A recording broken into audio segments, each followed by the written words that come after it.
All right, well, thanks for having us here, Josh. We're at Candle Recording Studio or Candle Studio or The Candle or whatever you want to call it. It's an evolving name. But anyway, we're here with Josh Carodi and Ewan Kay, which we'll get to later, or now. But this is I think this is a really cool space, and I really wanted to come here because of the emphasis that you have on this laboratory feel, and the emphasis you have on modular synths and synths in general, I think is really cool. And so I want to talk about that, and we're going to do that. So if you're a fan of synths, this is the episode to watch. And then upstairs is where Ewan's control room is, and we're going to go up there and talk to Ewan for a little bit as well. So it's going to be a full weekend here at Candle. So how did you find this place? So how long have you been here for? So been here since 2012. Okay. Actually, I think it was December 2011 that myself and my old partner Leon had found this. He had actually found this unit, and I was living in the building just up a bit. Oh, okay. So it was in this parking lot, and when he found the space, I was just like, well, I live right here. That's super convenient. Let's check it out. And it was this area is basically sort of like a live, work, commercial area. So some people live here, some people just use it as a business, and sort of a mixed bag. And but this unit particularly was like a corner unit in the building, so we were a little bit further away from other people. Right. And is it like an artist building? Because sort of like there are. I mean, in this building, there's some people that live here. There's been like clothes makers. Okay. There have been I think the people that are beside us now are doing like more video editing and stuff like that. Cool. There's a dance choreographer that has been in this unit for a long time. Nice. And yeah, like it's been all sorts of stuff. There was the axe throwing league right across the alleyway. There's been there has been circus training. I'm not sure if they're still here. So it's kind of like a lot of modern businesses, not just like it's just because of it's in this weird pocket. I mean, it's called the Junction Triangle, and it's this little sort of zone of Toronto. It's almost if you squeezed Bushwick into like a very small little like spot where like you can just sort of get away with this stuff. And you know, we did have to do. We basically got the space as like a raw space. Okay. So we had to do a lot of building originally. So like the room upstairs was just like open concept before. Okay. So we had to build in all those walls, all the ISO booths we had to build, all the acoustic treatment obviously, and all the booths and and then recently we sort of like reinforced the booths downstairs. We built an additional vocal booth upstairs, acoustically treated the control room upstairs like a lot better, and then treated this room a lot better recently. So yeah, I guess the very long answer to that question, we've been here for like just over 5.5 years or so. Okay, and cool. then Ewan and I partnered up in end of August. We started doing renos, and then by mid-September we started running the space. Well, I've actually noticed this place online evolve. I mean, I follow you on Instagram, but Aaron Goldstein was here too, right? He was here. I mean, we've had a lot of people be a part of the space. Like Aaron Goldstein, Michael Norberg. We've had lots of people use it for like, a day here or there. Graham Walsh, who is a friend of mine that has mixed a bunch of records that I've worked on, and he actually mixed my band Beliefs' new record. He's recorded Mets here, and like a bunch, some of his own stuff, and him and I also did a record together for Cousins from Halifax years ago, and so there's been quite a bit. And then young engineer Dylan Franklin, and Leon Tanny, sorry. Oh man, I can't believe I just. It's gonna be so mad. I've noticed it. What I liked about it, and what I really wanted to come here today, what I thought was special is that I've seen it kind of evolve from your kind of more traditional acoustic recording studio, you know, that has like your Wurlitzer and your, you know, that kind of stuff in a console, into more of the kind of, like I said, like that lab of like somebody's here experimenting with sounds. Yeah, I think the early days it was sort of like just kind of like both Leon and I were sort of new to the experience of like running a studio, and for me it was the first time I had ever done anything like that, and for him it was a sort of like next level upgrade to his old space, and it was just like that sort of like, oh, we're building a studio, like we need this, and then I think we kind of realized after over time is like, well, yeah, like we have this high-end mic and we have this like this thing here that people like, but like at the same time it's still a cozy, warm space. Like it's not by any means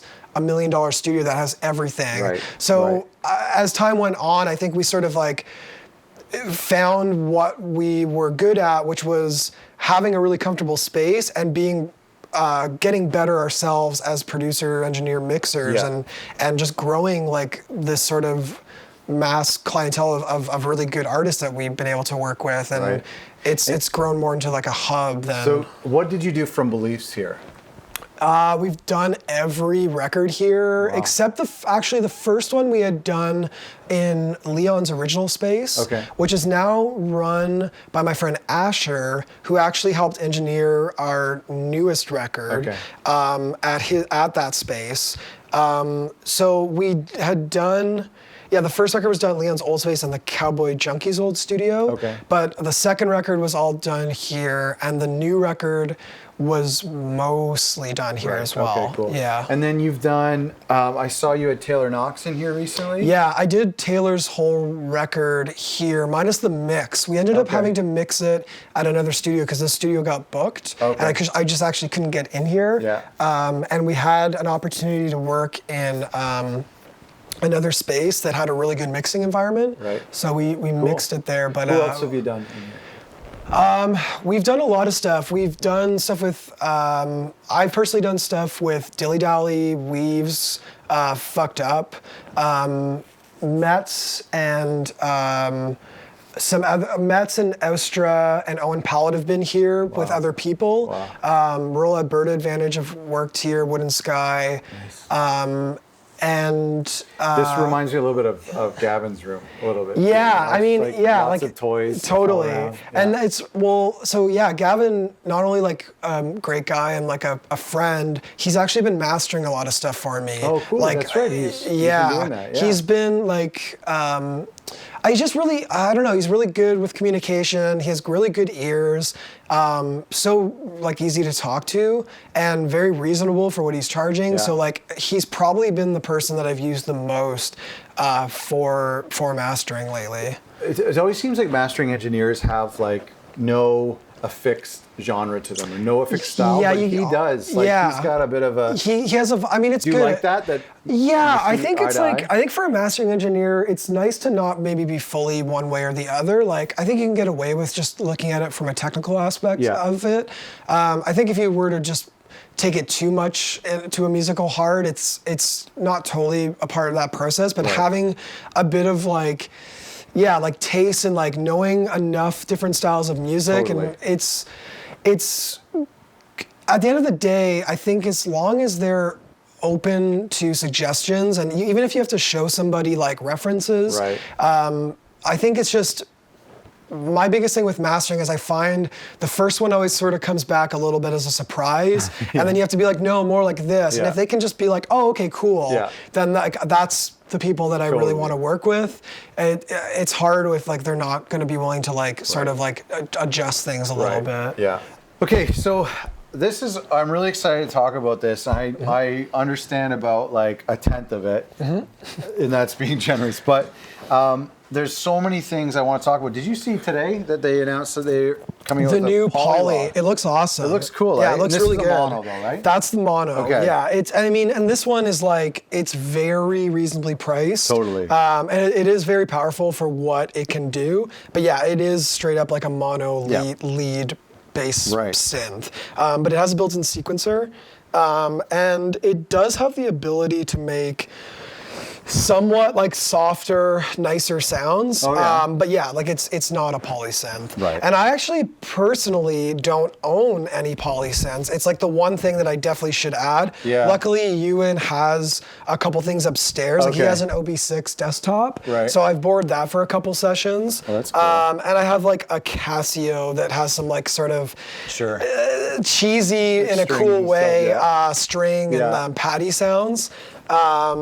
The thing Yeah. is, though, I mean, once you get this into a delay, or you do one pass and then you do another pass, Yeah. then all of a sudden it's poly. You can definitely, like, I find, like, yeah, effects in general can really open up a very basic sound. Yeah. Like, especially, like, something like the Micro Brute, like, it's the most... This is mono too? That's mono as well, Okay. and it's like, you know, I find just on its own, it's not the most interesting sounding Right, synth, but right. yeah, running it through like a nice modulated reverb or like using like pitch effects, you can definitely like layer the sound a bit more. And yeah, I guess like I don't for my own music personally, I don't use a lot of like denser. Slightly, I guess like a lot of the sounds that a poly can make, Yeah. like strings and stuff Yeah. like that and pads. And if I am working with somebody that like wants that, a lot of times they usually own something. They have a Right. Juno Yeah. or Yeah. something like that. So yeah. Well, and depending on what type of role it plays in the mix too, like there's patches for that. There's free Juno For stuff. sure. And There's also like an amazing, like the two sort of main guys that do like synth repairs since when. Okay. They're just up the road. And Jay and Brock, like they're the kind of like go-to for fixing stuff. Yeah. But that now they each between them have like a very awesome collection of like synths and drum machines. Oh, okay. So if I am in a session where like someone's like, oh, I want like a Jupiter Yeah. 6 or something, it's like they have that Oh, stuff. nice. You That's can just cool. rent it for the day. yeah. And be- yeah, again, I'd you would be have too some scared stuff to that we take can share. So before we get into this, a lot of this stuff, I want to talk about this. Oh yeah, yeah. Because I saw you post this online, and tell me if this has ever happened to you. I'm sure it's happened to the peeps at home, but somebody posts something online, and you're like, what the hell is that? Yeah. Then you go to their website, and then you get obsessed with everything. Yeah. And then you start looking around, what can I sell to be able to afford that? You know? Totally, So yeah. I saw their Jekyll and Hyde, which is like a stereo. Oh, it's is it a stereo stereo? processor? Yeah. Oh, okay. I didn't so know like that was they stereo. have they have somebody putting in like a drum bus into it. Oh, And just amazing. destroying it.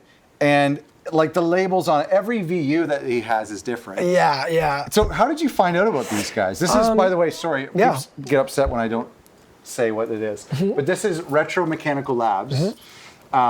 Okay, and you have the It's the Electron the Fuzz? CV Euro, but it's the standalone one. Okay. I don't know if that's the right name for it, but it's basically they have a Gyro Rack version that goes right into your rack. Okay. And then you can also get it as a standalone box with like an on switch, and then Right. it has like the times 1000 distortion Okay. switch.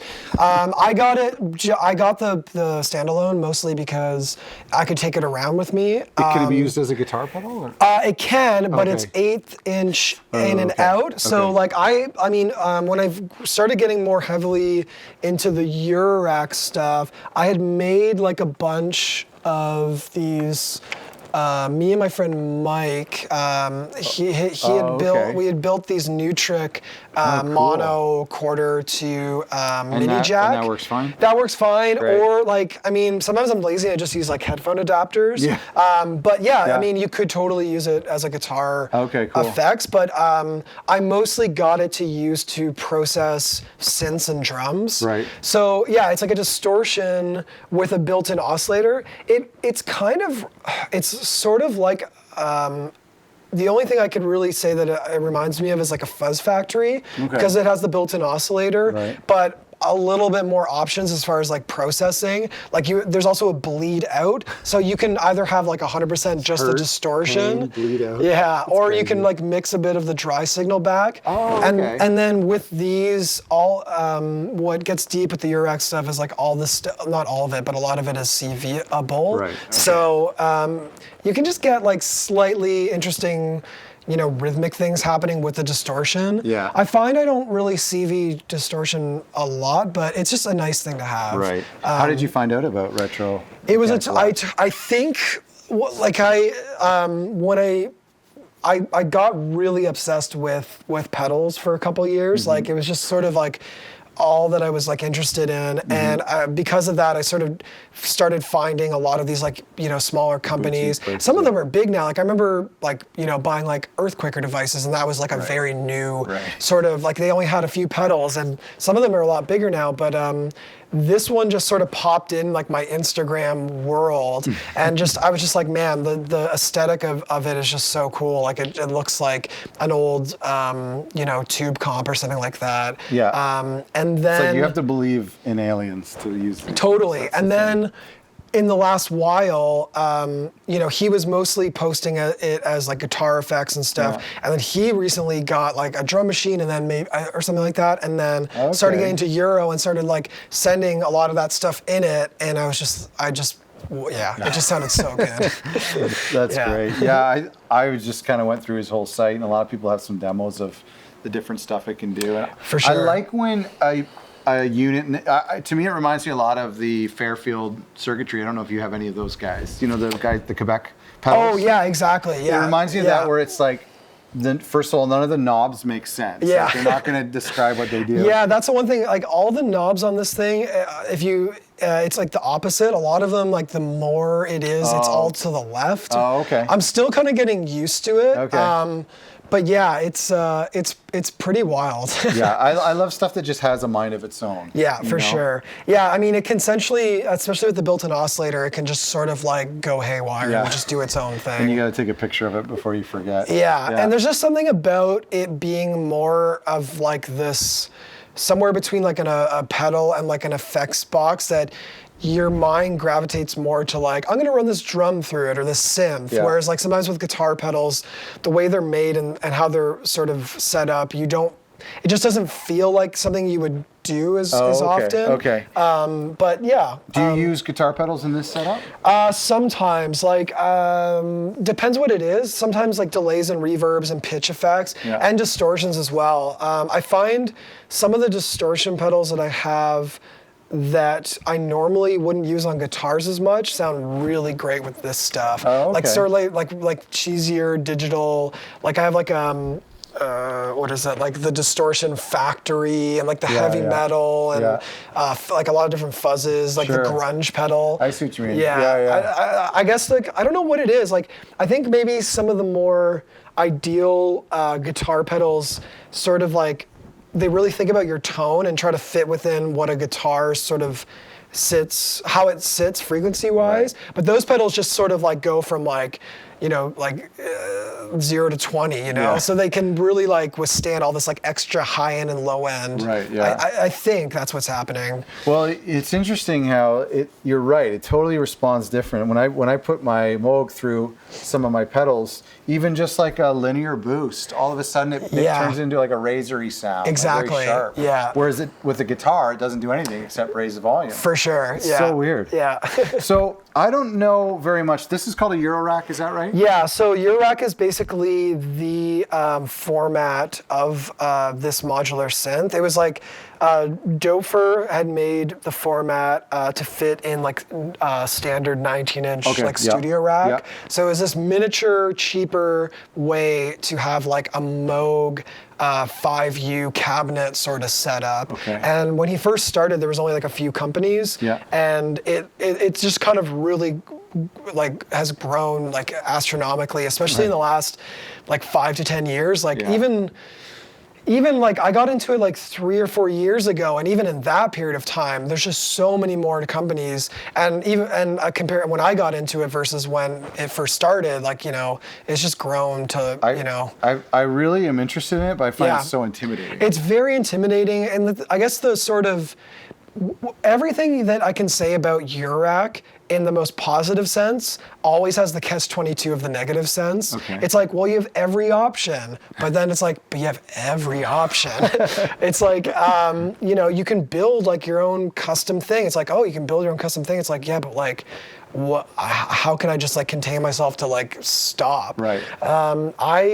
I sort of have it set up to do sort of like 2-ish things. Mm-hmm. I have I have it so that I can potentially make and perform electronic music with. Okay. And some of those things I can also use as like studio instruments and processors. And then I have extra things that I may mostly just use to have as different like tonal shaping and sound-based things that I just think might really come in handy for a session. Like I have like, right now I have 6 filters, but if I go and play live or make something, I might only use 1, maybe 2. Well, I was going to ask if I'm mostly curious on the mixing side of things. So if you're making a record, you've got Pro Tools open.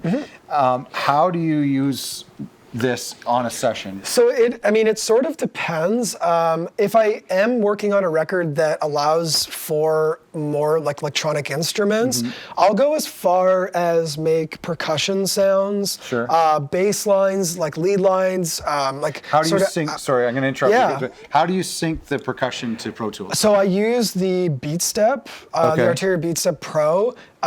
It basically hooks up USB, and then it can split all these CV triggers to the Gyro Rack. So it has 8 trigger outs, which can just be gates, essentially, and then it has 2 note sequencers as well. Sometimes I use it to do melodies, but I can also use a keyboard, the Arteria KeyStep as well. And I can also use the microbrute as well. But mostly the BeatStep has been my way to sort of sync everything. You could also just get like a MIDI to CV interface. The difference with that would be with a MIDI to CV interface, you would be mostly sequencing in the box and then sending that data to the modular. With the BeatStep, all I essentially have is the clock synced to Pro Tools, and then I would write the sequences on here, or potentially do some sequencing with some Gyro Rack sequencers that I have. And so there's pros and cons. Like if none of this can sync then directly through MIDI. It can, but I personally just don't currently have an interface to do that. But I'm looking at getting one because I'm looking into potentially having that option to sync directly from the computer. It's not something that I don't know if I personally would like to do for my own music, but I think it'd be really handy to have for other people's. And actually the BeatStep can act as a MIDI to CV converter as well. I find it a little bit complicated to do that, so I think just having a standalone interface that just sort of, you plug in a MIDI cable and just take the gates or the pitch out. If the MIDI is coming from the computer to here, is it coming, like, is there any delay or latency at all? A little bit. I usually set the latency a bit low, and if it's off a little bit, then I just kind of look and just nudge it. And it's going to be the whole track, right? Like, for like, Jessie from Beliefs, her solo record, she played everything to a click, but some of it pushes a little bit because that's what sounds good, or like that's what a lot of people will do. So sometimes it's like, oh, this is like 2 in sync, so you have to like nudge things a little bit. Sometimes I'll just record a single sound and then I can just literally place it wherever I want. And sometimes it's running the audio from the mix into like filters and samplers and stuff like that. So you can filter a snare and do stuff totally, like that? Like I own, currently own like 6 different filters that are very, have their own unique sort of sound. And like I have a tube one. This one's like based off like an MS-20. This one does like some like wave shaping stuff. This one's really good for like almost like 303 acidy type sounds.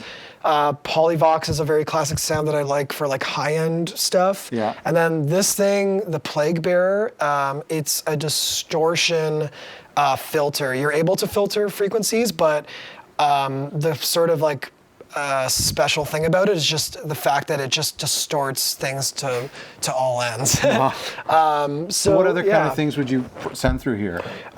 Like a lot of times it's mostly drums, synths, and vocal stuff. I also have like a reverb that's amazing. Like it's very malleable. It's a stereo digital reverb, but you have CV control over everything. You can CV control the size, the pre-delay, the EQs, the modulation, and the decay. Sometimes I'll just do things with my hands in the moment. Yeah. But if I'm doing like a performance or I just want to explore something, then I can just start sticking like a bunch of cables into here and just firing off LFOs and just seeing what happens. And so is that like really the pull factor for modulators, the CV controlled elements of it? I guess that is the main advantage over a traditional like a guitar pedal, right, or or I was gonna say like a effects rack. Yeah. But again, I find that the reason why I got into this was because I liked having the idea of like a rack effect, and a lot of the rack effects aren't as big anymore. You know, like a lot of them are either like a bit outdated and a bit like a lot of them are just all like preset based and like menu diving. Then if you want to get like a new one or like something that's like really good, it's like $4,000 for like a single reverb, whereas like this is like more like $500, which is still a lot of money, but it's an amazing reverb that would be a lot cheaper than buying like a classic like Lexicon or something, and not much more cheaper than a plugin. Exactly, or like a nice guitar pedal. So I really like the idea of building this like physical rack that I could just sort of put my hands on, that didn't feel like a pedal board. And I also found when I was getting into this stuff, I was just getting a little bit bored with stomp boxes in general. Like, I think lately people are trying to do more stuff, especially now that like synths and drum machines are becoming bigger and bigger. But you know, the intention for guitar pedals to work with a guitar, it's not necessarily something to just like play as an effect. So they want it to, you know, they want it to be usable for someone to actually play a guitar through. So I totally get that. But I found things were just getting a bit limiting, and a lot of people were just making the same thing over and over. So just this sort of like open universe of sound, I was just like, wow, like what could I get with this? Where does someone start if they wanted to get into this? I would say that like if you're looking to build a synthesizer, like a traditional synth that allows you to have more options than a preset synth, then you build something that would be on a traditional preset synth. Like you have your oscillator, you have your filter, an envelope, and a VCA, and like that's basically it. And then you can look into like sequencing options, whether you want to sequence from the computer or a Gyro Rack sequencer or like something like the Beat Step or SQ1, because then you have something that can make traditional musical sounds, but because of all the CV options and because it's like a blank slate, you don't have to use it to make a traditional synth sound. You could just drone out on a filter or just use it to process some stuff. What's the cheapest you could get into getting those things that you're saying? You would I would say if you're looking to say build a mono synth, if you're buying used, you are looking somewhere between like $1,000 to $1,500, maybe up to $2,000. But again, I guess I just kind of you have to see like what the value is in that. For some people, it would make more sense just to buy like a standalone keyboard. But I guess for me, I just love being able to control every parameter myself and not have to go into a menu. And then there's the other thing too is that if you were looking at it from more of a mixing processing situation, it would probably be about the same price, but you could have, say, like reverbs, delays, filters, distortions. So that's how I started. Oh, okay. Yeah, it was more like I had a filter, a delay, and a reverb. That was it. I had no oscillators, no envelopes, nothing like not you were starting traditional stuff. To affect sound. Exactly. I wasn't looking for any sort of sound source material, though. You know, some of the stuff like this herb verb, it can self-oscillate. So all you have to do is like literally crank the decay, and it becomes like a spaceship. It just becomes like a sound source that you could use for, you know, textures in between or underneath people's stuff. And it's like if I want it to be a very tight digital metallic reverb, I can do that. If I want it to be a bigger, lusher, warmer thing. So where's the main output for all of this? Is there like a final mixer in here? Yeah, I mean, well, so there's a lot of ways you can go. You can buy mixer modules, but they're a bit expensive and a bit limiting for what they do. So the best value is just to use like a standalone mixer. Right. So I'm just using this like old Mackie, and it's totally fine. So what's going into these channels then? I have everything I have like both these synths plugged in right now, and then I have extra channels just to plug in whatever I want. So it's just sort of a blank canvas. Like one channel might be a bass line, a couple channels might be drum related things. So does every module have an output? Yeah, usually. If it's a sound source module, it will have an output. Oh, wow. Yeah, I mean, I think that's the thing that really confused me right off the bat and confuses a lot of people is that with most things gear-wise, we're really used to just like in and out, like pedals, rack gear, like, okay, like the microphone goes in the preamp, then it goes to the compressor, like the guitar goes to the guitar pedal and out into the other guitar pedal. With this, it gets into more effects send world where it's like, okay, yes, this oscillator is going to a VCA, but then I'm using this control voltage to open the VCA in a separate channel. So that's where it gets a little bit like learning synthesis. For sure. And it's weird because for me, I was never a big synth person. I never owned a synthesizer. So my gateway into synthesizers was the Gyro Rack, and it was a very big technical and slightly more expensive way to get into it.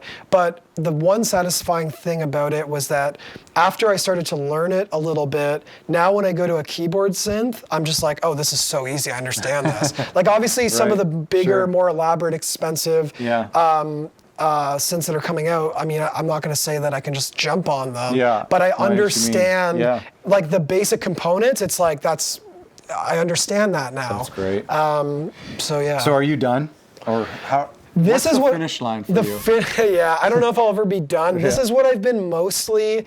This is what I've been mostly sticking around size-wise, and because I've noticed just money-wise, I'll like add a couple things. I'm like, nope, didn't have the money for that. So then I sell a couple things. So it's been staying around this size, and I would say that.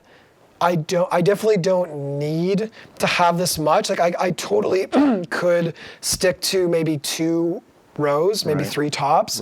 But it's sort of like the guitar pedal thing. Like when I've played live with my band, that's my pedal board. There's 4 or 5 pedals on it, but then I have all these other things to sort of choose from. So like I don't need 6 filters, but I'm like, oh, this would be perfect going through that tube filter. Cool to see you have a Stam. I love those guys. Yeah, it's great. They're making tons of great stuff. I've been waiting. I mean, not to say anything negative. I love what I have from them, but I'm still like very patiently waiting for the 1176 Blue Stripe. I did a pre-order months ago, or like actually, me and Chris at Palace Sound, we both went in on a pre-order, and the really cool thing about Stam is that if you do like $100 pre-order, you get their units for like a ridiculous $200 or $300 off. It's nuts. Like I mean, for what it is, it's like it's a very good price. I didn't even know he was doing a Blue Stripe. I'm really excited. And he just did Neve clones recently, but yeah, I'm really excited about the Blue Stripe. I think that'll fit my palette a little bit more. I think Crispin is waiting on the G-Bus compressor. Tried it and it's awesome. Oh, you have? Yeah. It's not something I use all the time. I use the plugin a lot. But I was Chris from Palace Sound has one. He's got 2 of them actually. And he let me borrow it, and I used it on the Casper Skulls record for some drums, and I just was like, this feels like the real thing. Yeah. That's awesome. So let's talk about these pedals here. Can we take it? Totally. So what do you? I've seen guys use this.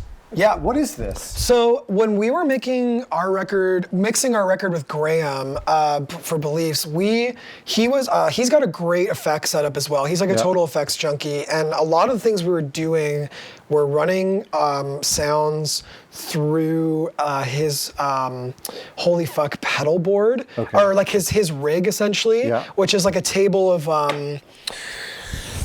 He's got like Gyro Rack, like Casio, like sequencer, samplers, and then like a bunch of effects.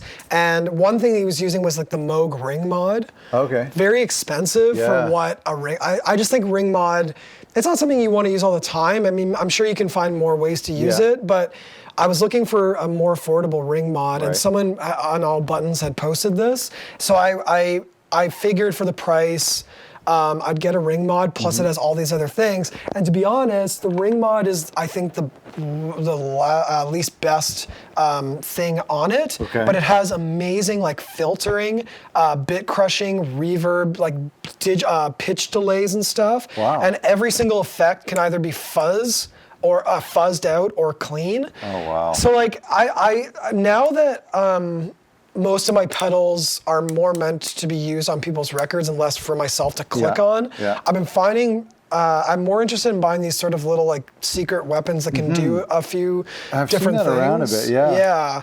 So you'll mix with that more, or?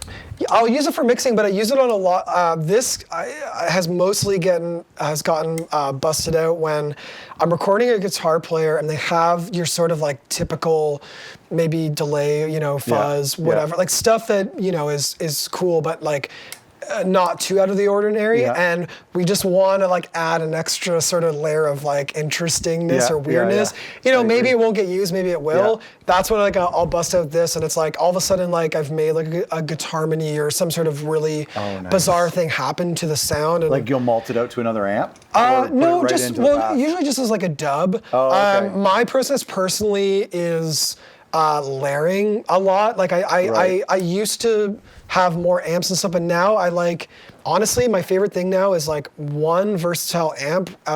Music Man is my favorite. That's the one I own. Yeah. It's just the most malleable when it comes to pedals, and like one mic. And then if I'm not getting the sound, like I like layering a lot of different levels of distortion and effects, and until it becomes right.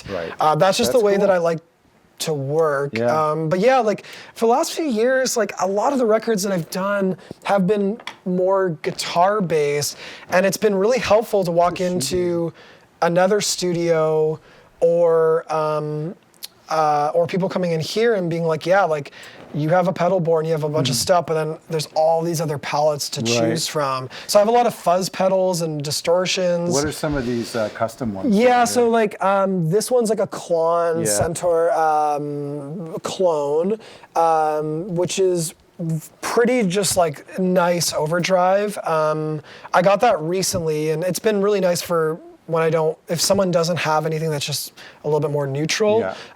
This one is like a handmade Ampeg Scrambler clone, which is like a very nasty high pitch octave fuzz.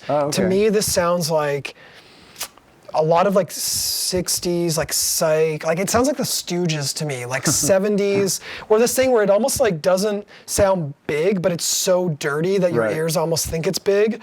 That's awesome. And this thing is, it's a build your own clone flanger. It's not modeled after anything. It sort of combines like a few different classic flanger pedals. Not a huge fan of flanger, like certain things it works, but I mostly use it as a chorus. It's an amazing stereo chorus. Oh, nice. So I've had this for a long time. This one I got from Matt Rideout, who has a studio down the street. He built it for me. It's an amp. It's a 1 watt amp, and then a flick of the switch, it turns into a fuzz pedal. I love that. Pretty fun. That's great. I used to have it on my console as like a sort of like, like what does that switch do, just for fun. That's great. And Holy Grail, that's nice. Holy Grail, this one, this guy here? That's a Phase 100 clone. Oh, okay, cool. This is probably, I would say, like, out of all, when I'm doing especially electric guitar based stuff, like the two that I use the most would be these two. The Fuzz Factory. Like, it's just so versatile. If you want it to sound like Siamese Dream, it can. If you want it to sound like the most like nasty, like Rolling Stones kind of fuzz, it can do that. And then also the Super Fuzz. I got this from a local, local in This guy lives in New York, but he's from Sweden, Stromer, and he mostly does classic 70s fuzz clones. Yeah. And Luke from the Dirty Nail, I've done most of their records. When I first met him like 10 years ago, he was starting to collect a lot of 60s and 70s fuzz pedals, and we both had an eye for that stuff. At the time, you could get like an original super fuzz, you'd get it for like $200. Now they're worth like 800, you know? But the one, out of all the pedals he had, the super fuzz just always blew my mind. And then I was in New York, in Brooklyn at Main Drag, and I saw this, and I've always wanted a super fuzz. This was like around the 200 or just plus mark, and the original Super Fuzz on eBay was like $8. And I tried it out, and to me it sounded pretty much identical. Plus, with the original Super Fuzz, you had like a switch. This one you can actually just like click it on with like a stomp switch. And yeah, like one sounds very like mid-focused, like the highs and lows are a bit rolled off, and then one is this, it's all lows and highs, it's this blistering sort of, that's cool. So it's, for big guitar stuff, it's, okay, so I got one of these recently for my friend. I haven't actually really played with it yet, but I think it can kind of do that. It's like 2 send-in returns, and it does have a stomp where you can sort of like click on and off. If you want to experiment with that, I haven't actually used it yet. He was selling it so cheap, I had to grab it. Are you good, Jay? I just got the Wazacraft version of this. Oh, the new one. The new one. Okay, yeah, I've heard that's all like 3 versions. I bet it sounds pretty much identical. Really cool, yeah, I bought. It's handy. It's stereo. Yeah. Oh, is it stereo? Yeah, that's why. Oh man, yeah. That's. I fun. wish this one was stereo. Yeah. That's one of those ones that I just probably will never sell because it's like it's the classic Boss chorus. This is the first pedal that I ever got. My dad got for me. It's the Marshall Governor, which honestly is pretty. It's a pretty cool distortion. It's a very classic. Like it kind of makes things sound like a Marshall. I mean, I also have the Boxer Rock, which does also give everything like a sort of Marshall flavor. But yeah, I still like this is probably 15 plus years old now. Wow. That's still working. How come the Rat is your fuzz of choice for touring? Because I find fuzz pedals, for me, have always worked really well in the studio because they have this like nuance that you can really hear when recorded right. But I find things just get a bit more lost live. I found personally the only fuzzes that I've been able to really work live have been Big Muff inspired pedals. But even still, sometimes like you turn it on and it almost just kind of like disappears. And then out there, it might just be like so much. So I find the Rat is, I just hit this like peak where I realized that like with guitars, for me, it was all about headroom and stacking sounds in the studio. So I'm like, well, why should I just do that live? Like start with a bit of distortion, maybe even add a boost, and then go into like another distortion, and then you're basically in fuzz territory. Again, if you're going for a specific sound of a fuzz, but a lot of fuzz pedals, you basically don't have the ability to play chords. I wanted to be able to have like almost like a fuzz-like sound, but like play more than just like 1 or 2 notes. Whereas some of the fuzzes I have are great for like lead lines and stuff like that. Yeah, I know exactly what you mean. Do you run stereo on when you're like, do you run 2 amps? No, I used to try to do that with my old band Wish because I used so much delay and I was going for that ping pong effect. With Beliefs, I mean, especially before we had 3 guitar players. So that would have been a bit overkill. And the new record, we just tried to really keep it as simple as possible for live. So, cool. And it was less of a stereo sound. It was a little bit more direct and like a little bit more punky, I think, for this last record. Cool.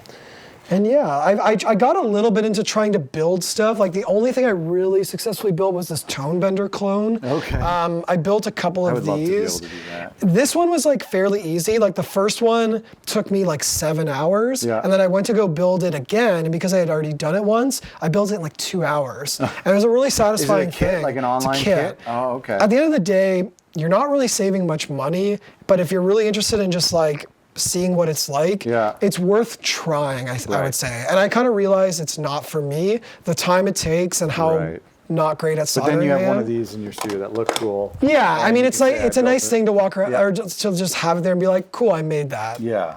But I don't think I would make it like a full-time hobby. I'm just not quite great at it. Some people are a lot better. Well, and there's enough guys online too that are doing it, and they'll do custom stuff for you, and I love that. And my friend, my best friend Mike, he just started getting into building like Gyro Rack stuff as well. He's working at a couple companies, and so yeah, I'd rather just like let him do it. Yeah. Totally.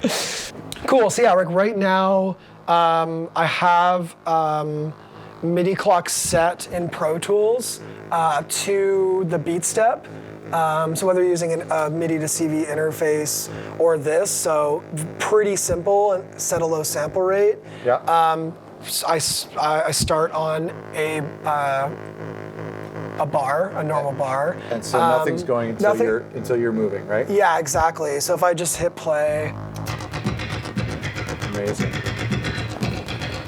So that's being all clocked. And how's that being sent back into your It's all going into the mixer, and then I'm just doing a stereo out in, but I could also just take multiple signals and split things up if I want to. Cool. I'm thinking about adding a mixer eventually that I can just maybe do that with. Do you go into a preamp or just right into a lot of it's going into the Mackie and then out. Oh, okay. I find with synth stuff, because it's such high like voltage and like high impedance, sometimes it's nice to let it just go through something a little bit grainier. Right. You know, like often with keyboards, I'll be running it through like guitar amps. It's like, it's going through like an old cheap Mackie. Sometimes it just gives it a little bit more character. Because the frequency response is just so massive with some of these sounds. It's okay, you know? Yeah. You don't need like the most high-end preamp.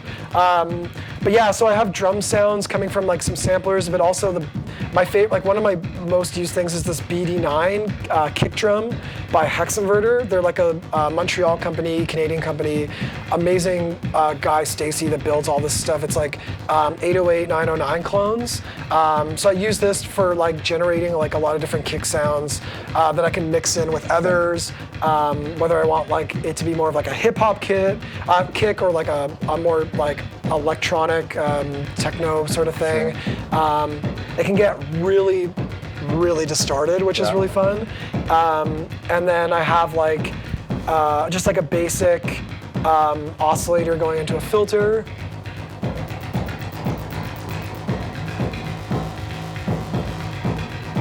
Yeah, and it's all basically in time with Pro Tools. And I just also got a tuner recently, which is the most important thing that I should have always had in this rack, just to remind yourself to tune the oscillators before you start making music with them. Oh, no way. Like any analog synth, you have to look at it just like an acoustic instrument, like a guitar, a piano, like whatever it is, you have to tune it. Like you would have to tune a guitar, you'd have to tune a bass, you have to tune an analog synth. Unless it's digital, so even if it's an analog keyboard synth, like the microbrew, like you have to tune those, or else it will drift eventually. So is the oscillator sending some sort of note right now? Yeah, so the oscillator, like right now, it's actually not, I did not tune this, like I just set this up really quick. So all you would have to do is just take an output of your oscillator, stick it into the tuner, and actually, that's not crazy close, but it'll just read you a note, and then you can just fine tune it. Sweet, now we're in C. Now if I'm putting other instruments on this, or if I'm putting this with other instruments, it's actually like on a musical note. Wow. That's the one thing with this stuff, like it's all control voltage, which ranges a lot. It ranges like off a keyboard scale. Is this tuner is affecting your oscillator, or no, I'm just taking tuning what it's hearing. Yeah, exactly. Yeah, so I'm sending one of the waveforms into the filter, and then another waveform is just going into the tuner. I think it helps to do sine waves is a little bit better for tuning. Yeah, like that one. It's about the same, but and then you can also use these mult. They're called stackables, where you're able to take multiple outputs. Right. So I could also just do that, and that's also really cool because you can just get like the sound of like the pure waveform, and then also mult it to a filter or distortion and like mix the two, or hear the impact of what one is doing and what the other one's doing. Why would people ever play video games? Exactly. Just do this. You know? Yeah, exactly. Yeah. It is a lot cheaper, yeah. But yeah, with this stuff. Do you want to play with it for a bit, or do you want to? No, it's cool. Okay, it's like, I mean, people would love to see it. Yeah, it's like, it's, with this stuff, like, you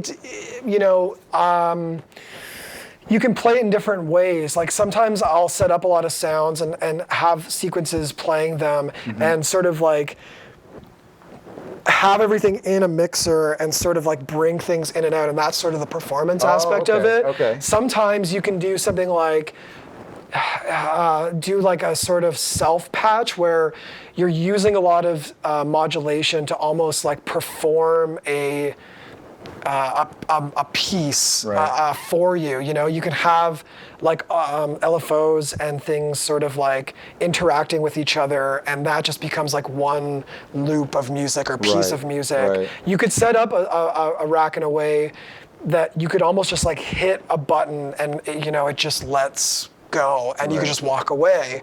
But I've never done that before, but it can be fun to do that stuff in a studio atmosphere, because you're just like, I'm gonna stick this into that and just see what happens.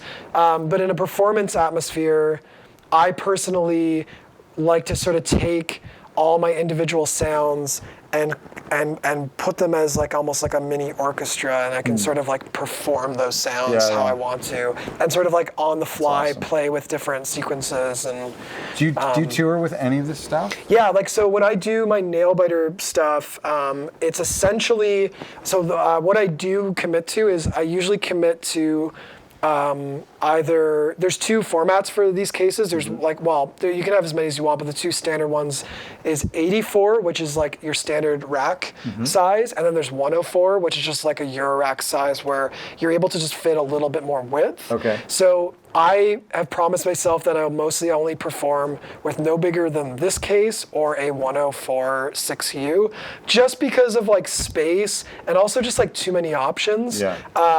And just sort of like limiting yourself a little bit. So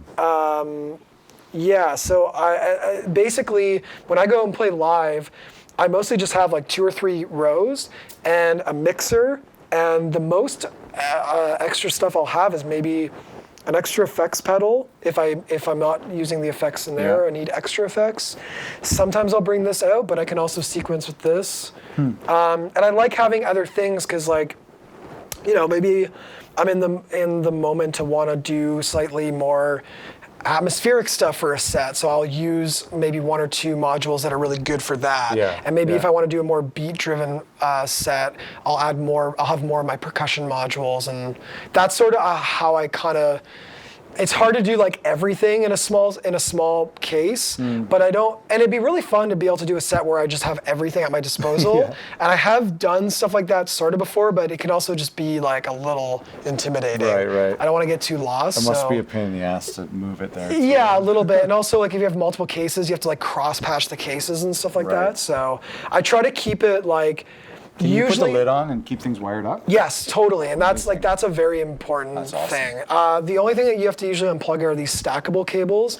So I will have to tape some stuff up and be like, okay, I have to unplug that and put like, this is where it came from, and like this trigger's here. So when you are recording something and you've got a sound that you really like, how do you recall this? Like, you just take a photo? You could. I find that with like part of this world is like not like getting into recall. There are a lot of things that I can easily recall for the most part. Like the BD9 kick, like, I can find that sweet spot. And certain like very typical like synths, like more classic synth sounds, I can definitely recreate. But sometimes you just get moments that you'll never be able to recreate again, and that's sort of part of it. It's that's cool. When I listen, if I ever go back and listen to my own stuff, like 90% of the sounds, I do not remember what was making them. And part of that is like a little frustrating. The other part is kind of like, that's kind of fun. Romantic, like, yeah. what was that kick drum? What was that bass line? I don't know. And it kind of makes you constantly push and just like have a wide palette of sounds. That's exact and same stuff. with guitars too. Yeah. What amp was I using back then? Totally. Yeah. But I would say that the smaller the setup, the more comfortable you get with it, then I think it'll be easier to be like, like I can totally get that sound again because I'm not going overboard. You said at the beginning, and now I'm starting to think we're going to do a whole segment on this, a whole series on 6 episodes. But you said at the beginning, if somebody were to get into this, you listed a few things. Are there companies that sell a whole beginner pack, like an actual little box for people just to start? Yeah, there are full voice systems. They're like something like the IntelliGel Atlantis is basically like an SH-101 clone in a module. So it is totally a good way to start, having like some sort of self-contained thing. They're usually larger modules, and a lot of them do have the ability to sort of break out and do different things. The Moog Mother 32 is one. You can put that in your rack or have it on the side. So it's not a bad way to start. That's right, yeah. But as soon as you sort of dive into this world, you're just like, I feel limited with this. Like, I want this oscillator and I want to combine it with that filter. And again, it's good to have limitations, but I think the more you get into it, you'll realize like, oh wow, like I could really build my own synth. That's the whole thing with this thing is the ability to build your own music machine, whether that's like a traditional synth or like this sound in a way machine. Like no two collections are the same, right? Oh, 100%. Yeah, and the good thing is like, part of it is really just like you're constantly maybe changing things and expanding. And for someone who has no idea where to begin, it's nice to see something like framed in. And totally. Like Make Noise, who make like the Verb DPO, they have a thing called the shared system, which is the 6U104 with like a malt in the middle, and that is like a self-contained unit, but you can swap things out, but you just get all Make Noise modules, and their whole thing is a little bit more exploratory, and it's not the most like, it's not like an East Coast Moog synthesizer. It's like there's samplers, there's just things in there that you can really like kind of like explore. Well, the Mother 32, it's a good starting point. That's interesting too, and their new drum machine. Totally. That goes with it. Yeah, like my friend Jack, who I do a project with, she just got she had a Moog Mother 32, and then she just bought a travel case, Gyro Rack case off me, and added a bunch of hex inverter stuff. So now she has like kind of like a modular drum machine, can mix in the Moog Mother 32. Oh, okay. So the Mother can play with this stuff. Totally. You can just like put it right in the rack. Oh, nice. So then you have like a synth voice, and then other things to explore. This is called modular or Gyro Rack?